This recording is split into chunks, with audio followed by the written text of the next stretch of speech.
Hello, hockey fans, and welcome back to another episode of High Flying, the podcast made for the fans. By the fans. As always, my name is Nolan, and I am here with my co-host Jude. How's it going, everybody? Hopefully, it is all going well. I know over the weekend, the hearts of many Canadian baseball fans were shattered, and I feel like we should start with baseball again because I don't think we're going to be talking about it for a hot minute. This is true. This is true. Winter meetings don't happen for a while, and spring training isn't going to come around till March. So yeah, good call. Well, there's also the general fact that I do not usually give a fuck about baseball. However, All right, fair enough. We'll change that. however, I did watch Game 7. It was the first Major League Baseball game I've ever actually sat down and watched. I did miss a little bit because I had to run to Domino's because the pizza guy fucked up our order. However, we went to extra innings, so I count that as watching a full game. Yeah, no, that really. So that you've never before sat down and turned on an MLB game. I've never seen an MLB game before, never. I've seen highlights on Sportsnet or TSN or whatever. I've seen one like professional game. It was a Vancouver Canadians game. Obviously, that doesn't count. It's not the same extent as a major league game. But yeah, never before. That was the first one, and I sat through it, and you know what? It wasn't as bad as painful to sit through as I thought it was going to be. That's probably because it's Game 7 World Series. Game 7, I think, is the best two words in sports. You can't Yeah, really go wrong with that. yeah. You picked a good first game to watch for sure. I mean, there's a lot of people saying that was the best World Series of all time. I mean, I think obviously there's been a lot of them, so it's probably a lot of recency bias there, but what a fantastic series. Like you can't, like you said, it doesn't get better than Game 7, especially going to extras. Just two super evenly matched teams. And I mean the Blue Jays, you gotta tip your cap to them. That devastating for a lot of Canadians. Kalen got him. Sorry guys. That's a pretty huge bummer. I do know as a Yankees fan what it feels like to lose to the Dodgers in the World Series. Now I don't know what it was like to kind of be close to winning it. Probably should have won it and Well, finding a way to lose like that. I don't know a whole lot about baseball, but I saw stats that I think it was like top of the ninth. The betting probability for Toronto to win was 91.5%. It And was that was Hoffman giving up that homer. I mean, I don't know what that pitch was supposed to do, but watching the highlight, it's like uh, you just threw a really bad no movement. It looked like a changeup to me, but I didn't see the speed on it necessarily. It just looked slow right over the heart of the plate. And yeah, and Miguel Rojas sent that thing yard. Yeah, I don't know names, but I feel like I'm picking this up really quick too, because in the final at bats for the Jays, I even said because they walked, who did they walk? In Wait, sorry, the top of the ninth, the bottom of the ninth, who did LA walk? um, what was the order there? I can't remember. They walked someone. Anyways, I don't remember. I don't know a lot of the names. I just remember they walked someone, and I said they're gonna do it. I said they're gonna try and get a fly, like a sacrifice fly, or like a fly ball for a double play. It didn't end up happening, but it was a double play. I believe, if I read somewhere correctly, first one since like 1977 that the World Series ended on a double play. Oh, so okay, so you're talking about in extras. Yeah, the very final at bat, bottom of the 11th, Oh, I okay. I think. know I know Vladdy was on third and Vladdy was on third. They walked someone, put them on first. I think it was Barger, but I could be wrong. It could have been. It could have been. Point being is I called the double play thing, not exactly how it happened, but that's me showing my quick Yeah, learning there you skills. go. There you go. No, you'd pick it up quick. I mean, it's like I said, it's a pretty great first game to throw on. It was tight to the end. Every single pitch you're hanging on. Just like the thing I love about playoff baseball is that in hockey and basketball and kind of in football, a little bit, football kind of sits in the middle, but in baseball, you get this wave of emotions that's just so up and down because there's this giant wave of anticipation building before every pitch, and then it kind of lets off. after the pitch is made, depending on what happens, but then it gets right back going again, and you're just back on the hamster wheel with the anxiety, just going up and down and up and down the whole game if it's close. So that's something that I feel like because in hockey, I mean, it's more of a free flowing sport. Same with basketball, like the action's constant. It's always moving, and obviously there's goals and big things that happen, but you can kind of get into more of like a flow state with it. But yeah, baseball, it's just spikes of adrenaline, and you just don't really get that in any other sport. So I love it. I I 100%. No, I was just gonna say I 100% felt that. Like I was sitting there and like I don't know anything about baseball. I call myself a Pittsburgh Pirates fan because I like their old school logo. But really, like I've never watched a baseball game. I'm not a baseball fan. I have no allegiance to either of these teams. But I was sitting there and I'm like, holy shit, Jays are gonna win. They're gonna do it. And then as soon as the switch over between the top and bottom of the ninth happened, and the Dodgers got out of the inning, I was like, holy shit, I don't think the Jays are going to win anymore. I'm like, I hope they're going to win, but you could just feel momentum shift in a flash. yeah, I mean, one I would say do not pick the Pittsburgh Pirates. So you're going to be a fan of a lot of losing seasons.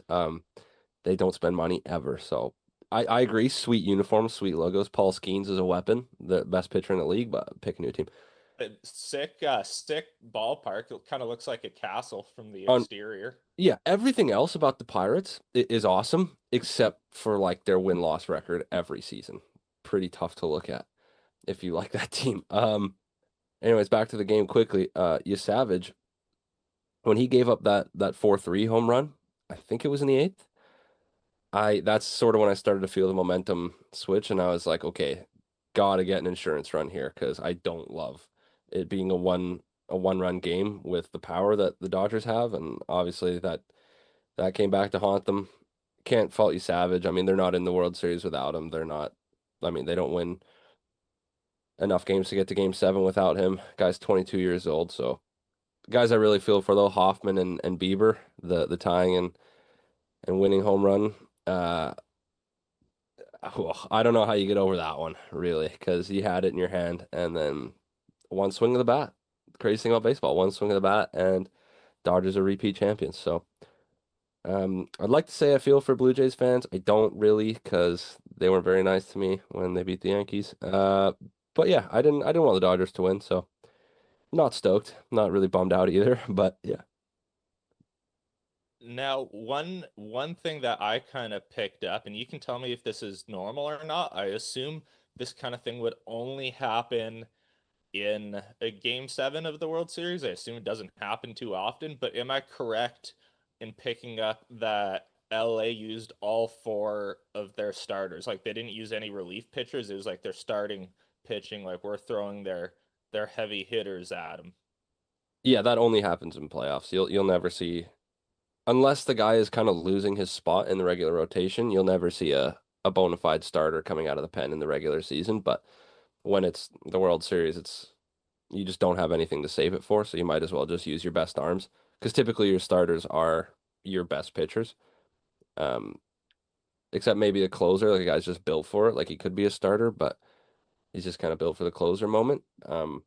Yeah, the Dodgers, it was kind of well known that that was their Achilles heel, is their bullpen. It was terrible, one of the worst all year. So I don't know how Yamamoto was able to do what he did there in extras to close that game out. He threw 96 pitches in game 6 to even get the thing to game 7, and then came out and pitched two and I think it was 2 1/3 innings in game 7, completely shut the Blue Jays down. That guy is just an absolute weapon. Um, should have been a Yankee. But anyways, yeah, I guess congrats to the Dodgers. Not a Dodger. Yeah, and I just want to give a shout out as well. Just because, and I have a question for you after, but before we get to the question, um, I don't know many of these guys. A lot of these names I saw for the first time, aside from like Guerrero, Bichette, Springer. Those are kind of the only three Blue Jays I knew. Um, Ernie Clement, that guy. Like I understand he broke a record most hits in the World Series or something or postseason or something, but just the way, just the swagger he has and how hyped he was when he was getting on base and how he was hyping up the teammates, like I don't think it's been a long time since I've seen anyone with as much aura as Ernie Clement. So I just want to give him a shout out. Ernie Clement is an absolute weapon. Kale and Gavin love this guy as they should. He did break the record, you're right, as we can see there. Most hits in a postseason. I think I looked it up and he's on a $1.5 million deal, which is insane for the production that he was giving them. He was hitting 400. If he didn't finish hitting 400 throughout the postseason, he was hitting 400 for a long portion of their postseason run. I started calling the guy Ernie Gwynn because, as baseball people know, Tony Gwynn, one of the best hitters of all time. And Ernie Clement, every time that he came up to the plate, I'm thinking, okay, this is a blooper into the middle of the outfield or right behind the dirt, right where the grass starts, single every time, every single time. And I don't know what happened to this guy this year because he's not young. I don't think he's been around for a while, playing in the minors and a little bit in the MLB. But yeah, he figured it out. The He's Blue Jays, 29, yeah, to exactly. my So understanding. journeyman, journeyman. All of a sudden this year, he just comes out and he's like, yeah, I'm gonna bat 500 and get singles every single time. No power whatsoever, but doesn't matter. It's just singles. Keep it, pass the baton on. And that was the Blue Jays' whole thing all year was they weren't super concerned about power. They have guys who can hit homers, obviously, Vlad being the best, but it was just about get on base, get the next guy up to the plate, get the next guy up to the plate. A bit of old school baseball, and I think in the end it could have worked. Probably should have worked for him. Fate was just not on their side, unfortunately. And yeah, it's tough because the way that they're But you constructed. know what? I was just gonna say, I think most of the teams coming back next year, so I don't think there should be any big drop off. Obviously, they'll have you Savage for the entirety of next year, so that's gonna give you a couple more wins that you wouldn't get. But it's just tough when you go that deep and you don't pull it off because you never really know if you're gonna get back there. Personally, I hope they don't get back there because I want the Yankees to be there. But yeah, it was a hell of a run, hell of a season. I do feel bad for all the people in our orbit that are crushed by this loss. But and this kind of leads to my question because neither you or I have a large amount of disposable income. But I saw a photo, and I believe what was the last game hosted at Dodger Stadium? Was that Game Five? Game five. Game Five. So I saw a photo, Game Five, and it was Chad Smith and Geddy Lee taken in Game Five from Dodger Stadium. Probably that would be one of the most insane rhythm sections of all time in rock and roll if that ever became a thing. That would be sweet. So my question, I do kind of have an answer to this, and I think it changes. I think it's going to change the older I get. But if you had all the disposable income in the world you can take in one sporting event, what would it be? And it can't be like a whole series. Like, and I don't want to hear Stanley Cup Final Game 7 because obviously that's the correct answer. But aside from hockey, like one game, one match, one single event, what would you pick? Or if you want some time to think about it, I can go first. Hmm. And so this is not a game or an event that has happened previously where it's like I wish I could have been there. This is going forward or just Yeah, in this is general. exactly this just a general like going forward, I think it would be cool to like Okay. take this in.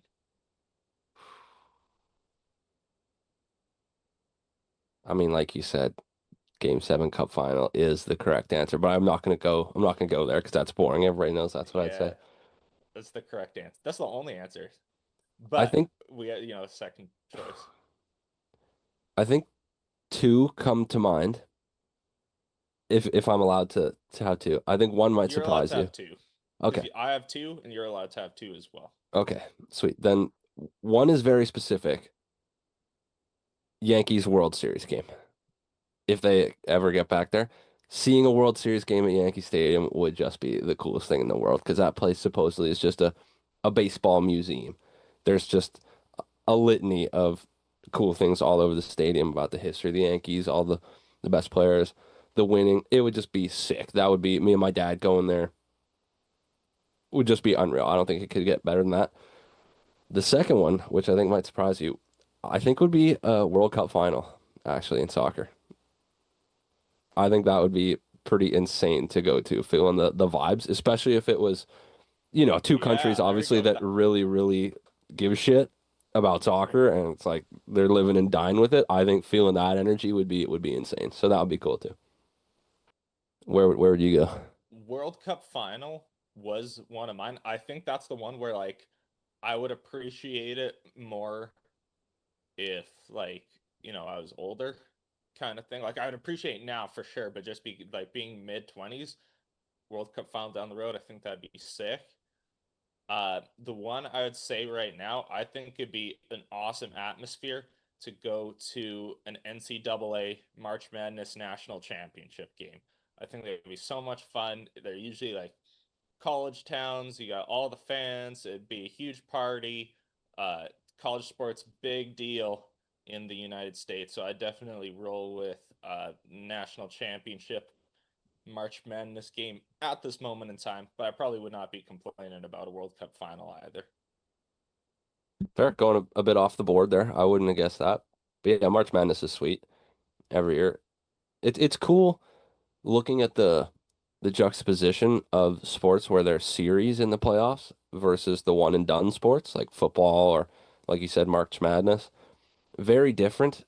Um, I guess I do prefer the series coming from a hockey perspective and just having baseball and basketball be that way. I do think you kind of find out really who the best teams are, but the one and done just adds a different level of kind of who can show up in the biggest moments and the clutch factor. So I like having both for different sports. Yeah, like I'm a series guy. I think with the series, if it's just a one and done, if your team has one bad game, you're out. So like that's kind of cool for the pressure. But I think over a 7 game series, the best team is the team that wins it. It's not one fluky mistake or one guy like a quarterback having an off game isn't going to decide it.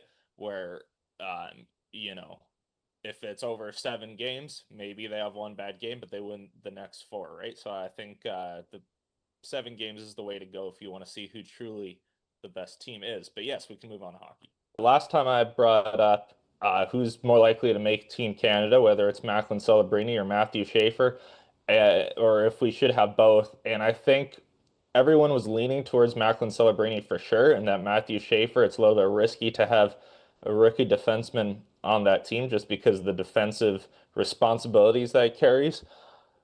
Matthew Schaefer is now the youngest defenseman in National Hockey League history with a multi-goal game, just broke Bobby Orr's record. And he also leads all defensemen in the National Hockey League. I know it's still early. He leads them all in goals right now. I think he's making his case, and we don't have to get into it too much because we kind of talked about it last episode. If you haven't seen that, go back. He's definitely climbing up my short list now. Yeah, I don't think anybody would have a problem if he does end up cracking the roster. Obviously, we got to see if he can keep this going because it'll be the first time in his life he's ever playing in an 82 game schedule, and especially in a year where it's a condensed 82 games. But that might actually help him because he's young and doesn't have all the miles on his body the other guys have. So that could help him. But I think if they brought him as seventh D, is anybody going to be mad about that? Is anybody going to be upset if he makes a team over a guy like Travis Sanheim? I'm not, you know, Exactly. having another Exactly. guy, a dynamic player that you can plug on the second power play if you want, chuck him out there with Pareko. I don't know. Yeah, no. So I just wanted to point that out. Interestingly enough, uh, I don't know what's going on too much in the standings because I feel like the Ducks and the Penguins are both absolutely flying right now. And I don't think either one of us had those teams penciled in. It's probably more sustainable for the Ducks, I think. Um, just because they're younger and that a lot of those guys haven't hit their ceiling yet. Pittsburgh has a very young decor, but also like Gino's playing out of his mind. Is maybe like the best Gino season ever so far. Erik Karlsson, top 6 in points among defensemen. Erik Karlsson's having an absolute revival of his career. These guys are having Joe Pavelski moments. Is it sustainable? Probably not, but I just thought it's worth talking about because I didn't expect that to happen at all. I think people maybe are overlooking the coaching change and the impact that that might have had on the team. Because Mike Sullivan, everybody knows a good coach. He's the winningest coach in Penguins history. But I do think even with success, after a while, you do need to change a coach out just to keep things fresh. Because guys can get a little relaxed, you know, they've got their roles in the system. Coach knows them super well. Everything's defined. And I do think it probably has brought a breath of fresh air to the team having Dan Muse as a coach now. And like you said, they're very young, but a lot of guys are stepping up and playing well. Like Brazeau, did anybody have him having 12 points in the first 12 games? I didn't. But him and Gino are working super well together. Obviously, you've got the guys that always produce, like Crosby and Rust, Raquel, Letang. Like you said, Carlson, I mean, he's a +7 right now too, which is not a typical Eric Carlson plus minus right there. So that's yeah, they've been definitely a surprise. I hope it's sustainable for them, to be honest. Everybody wants to see Crosby and Malkin back in the playoffs again, having a real shot. So good for them. Like you said, we'll see if they can keep it going. Seelovs has been pretty good for them. He's rocking 913, 266 right now. Can't really beat that. I mean, I'm happy for the guy at the same time. Fuck. As a Canucks fan, that sucks. Uh, Hey, Artur Silovs is a big game goalie, so if they can get to playoffs somehow, like the yeah. Eastern Conference is really tight right now. Every single team in the Eastern Conference is above 500. So, it's a real tight start to the season, which that's one of the things I love about hockey is there is so much parity. Any team can win on any given night. But if Pittsburgh makes it to the playoffs, we get to see a goalie who's proven himself to stand on his head and to steal games in the AHL. NHL is a different animal, but I'd love to see Seelovs have that opportunity and watch if he can hang in there or not. Yeah. I always think it's cool when a season starts and at the top of the standings are a bunch of teams that nobody really would have figured to be in contention in the NHL. It's been a while, I think, since new teams have started to really get their foot in the door and challenge the Panthers and the Leafs and the Bruins and all these teams that are just perennially in contention for the playoffs and for the cup. So pretty cool, I think, to see teams like Montreal and Detroit sitting at the top of their division. Ottawa's fourth in the Atlantic without Brady Tkachuk, so they're treading water, doing a good job. And yeah, even you look at like the Flyers last in the Metro, they're still above 500, above hockey 500. They're 6-6 overall, but one of those losses is overtime. So Yeah, yeah, like like the Leafs, for example. Leafs, yes, they're above 500, but comparatively in the standings, they've had a rough start to the year. Mitch Marner effect, you know, that could be part of it. We obviously a little bit of locker room drama. I just want to go back for a second and point out the coaching change thing because Anaheim also had a coaching change. It's Joel Quenneville, Stanley Cup champion behind the bench. And also, I'm not saying Pittsburgh's winning the Stanley Cup because they're not. I they're not, right? I'm just saying it right now. However, if you go back, what happens? They get to the cup final. They fire Michel Therrien. They make it back the next year with Dan Bylsma. They win the cup. Okay? They fire Dan Bylsma. They hire Mike Sullivan. Mike Sullivan's first year, they win the cup. Their last two coaching changes in Pittsburgh, they won the cup the first season with a new coach. Once again, I'm not saying they're going to win it this year, but just something to point out. you did emphatically say they're not winning it though. So They're let's not let's, let's winning it. mark this down. Come back in June, Yeah, see mark this see what down. happens. And if Pittsburgh wins, I don't know. I'll have to do something. I'll have to do something as a punishment, community service for my hate crimes of the Pittsburgh Penguins. However, We'll see. I think it's a little unrealistic to say that they're winning yet. But the only thing is though, if they're playing this well, I know you really want to see Crosby go to Montreal. I don't think that's happening anymore if Pittsburgh's near the top of the conference. No, and I don't think there's a happier guy in hockey right now than Crosby that they've gotten off to this start because that does completely neutralize all the talks about him getting moved. Everybody knows if they're winning, if they've got a chance to win, he's not going anywhere because that was the whole thing. It's just people are tired of seeing Crosby on a washed up team with no chance of winning. So I think him, Malk, and Letang, they're probably over the moon right now and very motivated to keep this going. Oh, absolutely, Yeah. 100%. Yeah. So Although Gino was very naughty, giving a little two-hander to Logan Stanley. So you can't do that. We don't like that in Jets country over here. That's not nice. I have a bone to pick with Gino. I feel like yeah. What are you gonna do? Can't say much if you're Logan Stanley. I Yeah, mean, hey, Gino's Hall of Famer, but Logan um, Stanley career high in goals this year, two. hell yeah, good for you, Logan. Good for you. Keep it rolling. Quickly before we move on, I just kind of wanted to go through the Ducks a little bit. I think everybody expected them to take a bit of a step this year, given the veterans that they added over the course of last year, getting Trouba and Kreider on the roster. Not going to hurt, but what's really, I think, helped them is that a lot of the young guys are taking a step. Leo Carlson, 16 points in 11 games. I wasn't expecting that. Seems like he's turned a corner, but all their guys really are producing at a pretty high level. Troy Terry, everybody knows he's good, kind of goes under the radar because they're always bad, except for this year. But Troy Terry's, always around a point a game. Cutter Gauthier, 7 goals in 11 games. You'll take that. McTavish, seems like the contract standoff isn't really affecting him too much. He's 8 and 11. Beckett Seneca, however you say it, third overall pick from a couple seasons ago. He cracked the roster. He's doing really well. So yeah, all over the board. I'm sure Quenville's got them playing a bit tighter defensively and understanding that, you got to play a 200-foot game out there. So Yeah. with the goaltending they have, Dostal's an absolute weapon. Yeah, I think the Ducks could be for real. Obviously, we're not too far into the season. There's a lot of time left, but the So Ducks might have something cooking. so here's why I think they could drop. Like, do I expect them to win the division? No. Could I see them making playoffs? Sure. Like my whole reservation was because they were so young, there would be like growing pains and defensive mistakes. I still don't think they're the strongest team defensively. If you look at Dostal's numbers, he's won 5 out of 9 games he's played. Uh, so, pretty about as close to 500 as you can get having played 9 games. Um, he has a 2.55 goals against average, which is fairly respectable. Like you're giving up under 3 goals a game, you're giving your team an opportunity to win.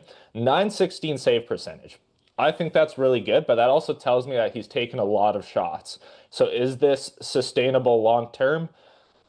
Maybe, maybe not. I do think they have to tighten up defensively, but right now they are a fast, fun, high efficiency offense team, and that's exciting to watch. Like the Ducks have been shit for so long.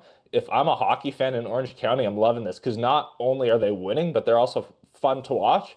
And most of their roster is young, so they should be able to have these guys in the building for years to come. Yeah, got to do something about the traffic cone home jerseys. Still hate those. That's never going to change. Gotta mix that up. Go back to the old purple and green colors. The away jerseys look nice, but I cannot stand their home jerseys. So the less I have to see those, the better, I guess. But the on ice product, as you said, is trending in the right direction and probably going to be pretty good for years to come out in Orange County. Okay, people. So we discussed this last time, implementing a Canucks segment to keep the Canucks talk short and sweet. Because we're going to end up talking about it every episode, but don't want it to be the entire thing. So we put out a poll on our Instagram asking for votes on a name. The options were Nux and 5 and the 604 update. And people have spoken. It's gonna be Nux and 5. All right. So going forward, that's gonna be the segment where we talk nothing but Canucks. And I'm sure sometimes that's gonna be a little more fun for me than other times. Currently, not super fun because this team, it's kind of like watching paint dry, checking on a Canucks game right now. There's not much in the way of excitement. A lot of guys on the team are kind of the exact same player. Work hard, grinding it out, playing kind of tight defensively. Sometimes they get a little lost, but kind of playing tight defensively. Thank God Thatcher Demko has come back and looked like a Vezina Trophy candidate because without him, every single night this team is getting demolished in terms of puck possession, in terms of shots against, high danger chances. There's just not a lot in the way of offensive play driving on the Canucks. That being said, we're 6-7. We're not out of anything yet. It's a good way to tread water for now, but the Canucks are in a really weird spot because I personally don't think the roster is good enough to where you can say, yeah, it's justifiable to trade off assets like our young players and our draft picks to try and get a second line center in here because I don't think this team is one center away. And before the year, I was feeling pretty optimistic. I'll be honest. Before every Canucks season, I'm feeling pretty optimistic. It's kind of How how it goes. things change. Things Yeah. change quickly in Yeah. So Vancouver. you got to know, for me, in the off seasons when it comes to the Canucks, I'm an eternal optimist. Okay. I want things to go well. So I'm always trying to find a positive spin on Canucks off seasons. But yeah, the team's not terrible by any means. I think we're going to be in a lot of close games just based on the goaltending and the defense that we have. And we do have some young guys that are promising. Kiefer Sherwood has turned into Alex Ovechkin here to start the year. 9 goals in 13 games, has a share of the lead, or at least he did as of a couple days ago, had a share of the league lead with a lot of guys. Yeah, he's sorry, I just want to hop in there. I believe he's tied for like third now or something like that. There's been some weird names like Morgan Geekie, also 9 goals. So there's been some guys that have just kind of come out of the woodwork. Is this sustainable? No. I do believe, correct me if I'm wrong though, that Kiefer Sherwood is on a contract year. So I think he's hoping for some money. It is contract Kiefer right now. I do think he's going to get a massive raise, regardless of if he continues the goal scoring pace he's on, because that guy just brings so much to any team. The constant energy, forward checking, massive hits all the time, just tries to drag the team into the fight. But again, not exactly a play driver. And what we mean by that when we say that is a guy that can take the puck from the defensive zone, skate it through the neutral zone with speed, bring it into the offensive zone. And when you get there, constantly around the puck. Guys like, for an example, Jack Hughes, you watch him play, even when he doesn't have the puck, he's just constantly moving, buzzing around the offensive zone. He's always around the puck, trying to make things happen. Canucks just don't have a lot of guys like that. Garland, I guess you could say, is one, but he's been out. And You know who I think actually this isn't going to help. So I do not like being an optimistic person when it comes to the Canucks. I've learned my lesson far too many times. I'm not even a Canucks fan, but just growing up in the greater Vancouver area, you're always around it. I think the best play driver the Canucks have on offense is actually Philip Hedl. Like Philip Hedl skates so smoothly. The only problem is every season he looks like he's about to die, and we're at that point again with Vancouver. And I look at this team 6-7. We talked about it at the beginning of the year that injuries are going to be huge and center depth is going to be huge, right? So like Heedle's injured, Bluger's injured, so there's two of your centers gone right there. Petey's your number one guy, and like as it's awesome. Kiefer Sherwood has 9 goals, but he should not be the guy who's driving the offense for your team, right? So like I think this just comes down to the problem we always thought it would be, which I said was depth. You and Gage said that aside from the centers, the depth isn't an issue. I think it's a bit of an issue, and I think we're seeing that right now. And it also doesn't help if you don't have Quinn Hughes. That doesn't help too much either. that's brutal. And especially even when Quinn's been in the lineup, he has not looked like the Quinn Hughes of the last 2 seasons. I don't know what that is. Maybe the injury was kind of there to start the year as well because he just wasn't as dynamic as we're used to seeing him be, just creating stuff every shift and controlling every minute of the game when he's on the ice. There's plenty of time left for him to get to that point, and I really don't worry about him in the slightest. Saying that depth is an issue, I'm actually pretty okay with the Canucks depth so far this year. The Abbey line, as they're calling them, Baines, Sasson, and Linus Karlsson, I really like what they've brought. I mean, they're constantly moving, they're on the forecheck, they play well together. But again, they're not really driving a whole lot of offense. You're happy if you get some from them. Sasson scored a couple of goals in his first games up this year. Really what I think is going to be the Canucks' downfall is the fact that at the top end of the lineup, offensively, there's just not a lot. Because Pedersen, like we said, this was the last offseason I was going to give him the benefit of the doubt, thinking he was going to come back the guy he used to be. I just don't know where the skating went. That's really the thing for me. He's so freaking slow, and it's really painful to watch because, like you said, he used to be able to do what Filipino does, which, like we were both saying, he flies out there. He gets a pass in the D zone or coming through the neutral zone, and he can take it by himself right in the offensive zone, create stuff, make it happen, take stuff to the net. Petey just cannot do that anymore. I don't know where it's gone. I don't know what happened, but he's looked better. He's trying some stuff, looking a bit more confident, but I just don't know if the ability is there anymore for him to be that guy that is really driving a line that you can count on every night to get points. Because he just hasn't looked like that in so long that I really don't think he's a first line center anymore. And that not being the case, there's just really nothing at the top end of the Canucks lineup. Besser's obviously great, but again, one of the slower guys in the league. He's not creating much by himself. Evander Kane has been a rather big disappointment to this point. I do like some of the intangibles that he brings, like the attitude and the physicality, but takes a ton of penalties, ton of minor penalties, and hasn't scored yet this year in 13 games. Has Reichel got on the board yet? Reichel does not have a goal since he's come. Would See, have had his first assist on Evander Kane's goal against the Blues there, but it got called off. so this is my thing, and I've never we talked about this in the offseason. I didn't think PD was going to get back to where he was before. We talked about like a happy, medium between like a 40 points and 100 points, right? Like around like the 75 to 85 era, like a point per game guy. Obviously, his contract sucks. I think the famous Canucks line said by Roberto Luongo, I think that can now be attributed to Elias Pettersson. If you said he's not a top line center anymore in your eyes, 11 mil for a second line center is that's a tough pill to swallow, especially with the loss of Puis Suter to St. Louis. But like, and this is my whole thing. I don't want to be the most negative guy in the room, but like even another guy, Jake DeBrusk, career high in goals last year, right? And the Canucks just barely missed the playoffs. I think they were 6 points out. I don't think he's hitting a career high in goals this year. They have absolutely nothing up the middle with Hito out. Like Bluger's really good on the penalty kill. Awesome. Great. Like that's not going to give you offense.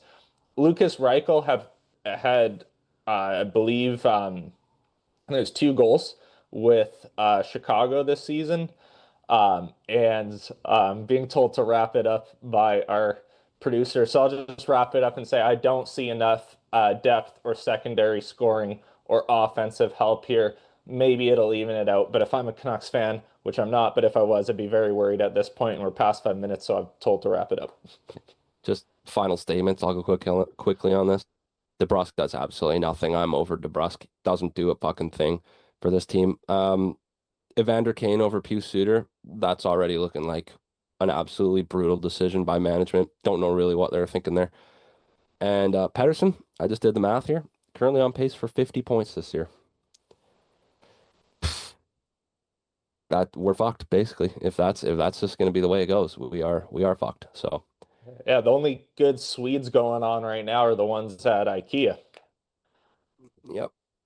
Um, Uh, I also sorry, I guess final statement. I don't think it can be overlooked. The Canucks IR chart, if you go look at the guys that are injured, that's not going to help any team out either. So it'll be interesting to see if we can get to some level of health over the course of the year, if that evens out a bit. But yeah, but as it stands right now, I got no hope. but that's where the depth comes in, right? Like we knew if the Canucks lost Philip Hedl, they'd be in big trouble up the middle. What happened? They lost Philip Hedl, right? Yeah, Like we but it's kind not of like we had against the Blues the other day. We had 9 regular players out of the lineup. yeah, Like I don't think any team can survive that right. long term.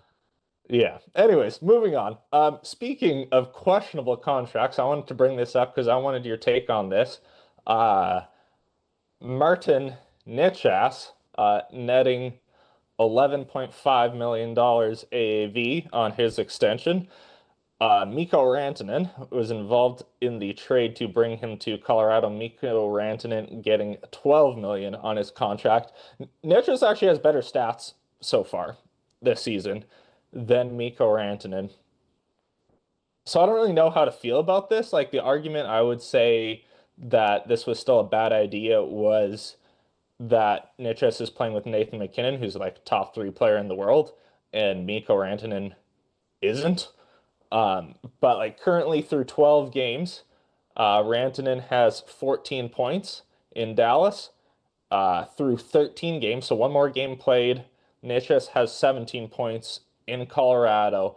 I'm still kind of the opinion, obviously what's done is done. You probably should have just paid Mikko Rantanen, especially since he absolutely lit everyone up in the playoffs.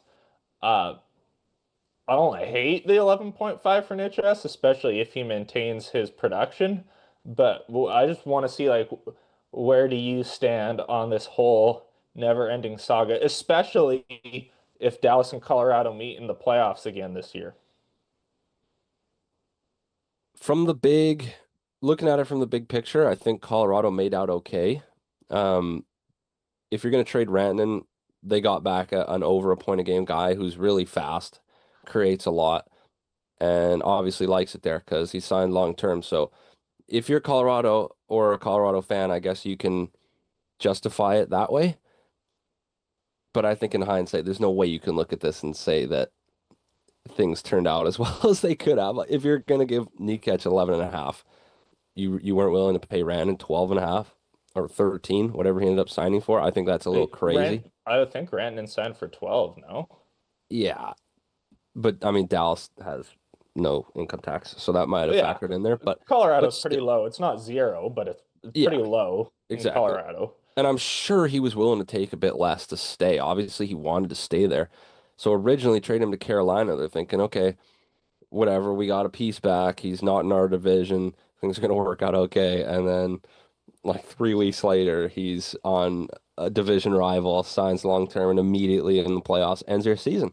So I mean, I think Colorado's going to be fine. Obviously, you look at the record; they're first in the Central, 7 wins so far, only one regulation loss. So you can't really say they made out too badly. Nikic is obviously a great player. Is he Rantanen? Probably not. I don't think he has the consistent. I don't think he can create by himself the way Rantanen can. That's really the thing I look at. But yeah, they made out okay. I think Colorado's going to be just fine given the rest of the pieces they have on the team. Um, Side note. The Canucks were offered Elias Pettersson for Martin Necas not that long ago, Oh, it which should have taken it. yeah, it kind of makes me want to curl up into a ball and cry my eyes out.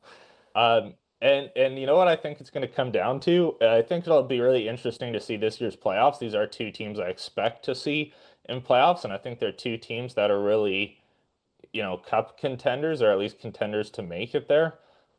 Um, Vegas is obviously the big dogs in the West right now, but Colorado has all the pieces for a cup winning team. I think Dallas has that as well. So I think that will be the telltale sign of how well this trade worked out.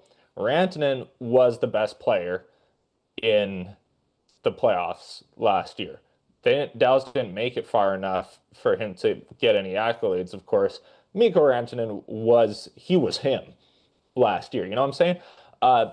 That could have just been fueled by being like, what the fuck? You guys wouldn't pay me? Screw you guys. I'm going to show you, right? Like he could have had some aggression and some motivation behind that. So we'll see if he's able to do the same this playoff. Similarly, what's Necas going to do in the playoffs again with Colorado? And what I want to see too, I don't want anyone to get hurt, obviously, so I don't hope that Nathan McKinnon gets hurt. But if Nathan McKinnon gets hurt, what is Necas like without McKinnon? What can he create on his own, like you said, the way Rantanen does? I think that's going to be the telltale sign there.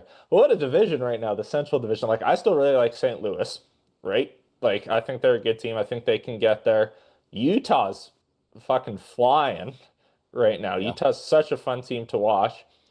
Winnipeg's doing great. Mark Scheifele is the first player to hit 20 points this series, the only guy at the 20-point mark. Josh Morrissey's top five in points by defensemen. Kyle Connor's top 10 in points among skaters right now. Like that division is absolutely on fire. I don't know what's going on. It's so much fun watching hockey in the Central Division right now. I love it. Yeah, I think in the Central we can put it down to it's a four-team race. Those teams at the top right now, I think, are going to be the teams in contention. St. Louis, you're saying you're liking them 3-7-2. I It's a think tough start. they've had a really tough start, but I think they have all the pieces to get there. And we remember they were not that this is going to happen. They were last in the league, and that same season they won the cup. Oh, Now, okay. I'm not saying there's going to be a repeat of that. I do really like St. Louis's roster. Are they going to get there after this start? Maybe, maybe not. Like I think it's you have to correct that. If you're not in the hunt by the end of November, you're in a world of hurt. So they have about 4 weeks to correct this, or otherwise they're going to be, out of contention in my mind. But I think they do have the pieces to connect it. Jimmy Snuggerud's looking really good. He's got top 10 points among rookies. I think he's at like 7 points there. Um, I'm not like I'm not panicking in St. Louis yet. Am I thrilled about their start? But like if you look, Chicago's ahead of them, Nashville's ahead of them, Minnesota's ahead of them. I think St. Louis is better than all those teams. So I think they can climb to a wild card still. It's a long season. Yeah, and we saw last year that they can rattle off 12, 13 wins in a very short span if they need to. You don't want to have to rely on that to get you into the playoffs. I think the most damning thing looking at them right now is a minus 17 goal differential. That's disgusting. It's really early in the year to be giving up that many goals. That Um, is that is concerning, but they've also the thing with St. Louis too, it's like we've seen them in the past. They're a very streaky team. They've lost 7 games in a row. that's This, I think, will be their worst stretch of the season. They just need a couple of wins to turn it around. Like, I don't know who their next games are. Maybe Ethan can bring up what their next games are. So they got the Oilers, Caps, and the Sabres. If you that's can, two L's. if you expect a loss to the Caps, you expect a win against the Sabres. If they can pull out something against Edmonton and get out of it, you know, it's possible that this could be, a turning point. They just got to snap this, get some self-belief. They have veteran leadership. Braden Shen's been around, Colton Parayko's been around. I'm not hitting the panic button quite yet because once again, I don't think they'll go through a worse stretch than this. Are they with the Dallas, Winnipeg, Colorado of that division? No. I had them a little bit high in my offseason predictions. Maybe I was wrong, but I could still see them making the playoffs. Well, fair enough. I guess we'll see. The New Jersey bump really got you. Eh? New Jersey. Yeah, no, sorry. I mean, like the Blues' New Jerseys. Really, Oh, okay. I'm like, hey, the Devils are doing really good too right now. yeah. Devils are nasty. Yeah, can't go wrong there. No, I love the New Jerseys. They look sick. Uh, yeah, the Devils are doing good. They just signed Jacob Markstrom 2-year extension. I didn't realize how long Jake Allen was signed for. He's got another 4 years left on his deal after this one. Not that he's ever going to be their starting goalie. He's just there to ensure that they have suitable goaltending for the foreseeable future. Like he's a solid backup goalie. I don't think Jake Allen's an NHL number one anymore. But the Devils are looking really good, and they got their goaltending locked up, which is always a positive. You don't want to be going into a locker room questioning where your goaltending is going to be long term. Yeah, I think if I'm not mistaken, Jake Allen just re-upped this last offseason. He was one of the only goalies really on the market, and they felt like he was good enough to bring back to be the backup. I just Yeah, I want to think give a shout out quickly to Connor Brown, offseason pickup for New Jersey. Not the biggest name, might not think that he was going to have a massive impact, but guy's been to two cup finals in the last 2 years. He's got 6 points in 11 games. Five of those points are goals. So early dividends, paying early dividends is Connor Brown for the Devils. yeah, no, I think it's all going well there, and yeah, I believe you're right. It was 5 years, 1.8 million, maybe I want to say to Jake Allen. So that's a solid deal for a backup, right? And Connor Brown, he's rolling right now. Is this all sustainable? Who knows, right? Like we talked about New Jersey being one of those teams where we have a question mark on. They could finish first in the division, they could finish sixth in the division, right? Like we don't know. I kind of hope it is sustainable because New Jersey is a really fun team to watch. Like, I love watching the teams with the young guys, which sucks because I think the NHL's kind of turned into a little bit of a development league. But it's exciting hockey. Yeah, personally, don't love to see the Devils being this good. Means bad things are on the horizon for the Canucks in terms of who our captain is going forward. Because if the Devils continue like this and the Canucks continue like this, it's not going to be Quinn Hughes. So yeah, I, yeah, I don't that's want to really, get, I don't know. Yeah, I don't want to get into that either. yeah, no, they need a full Trust rebuild me. in Vancouver. They haven't pulled the trigger on it. They're probably not going to pull the trigger on it. We've needed a full But rebuild since 2015, but yeah, Aquilini's a moron and he'll never do it. So yeah, there you go. yeah, I guess that's kind of all I had today. That is all I got written down as well. So thank you to all the viewers for tuning in.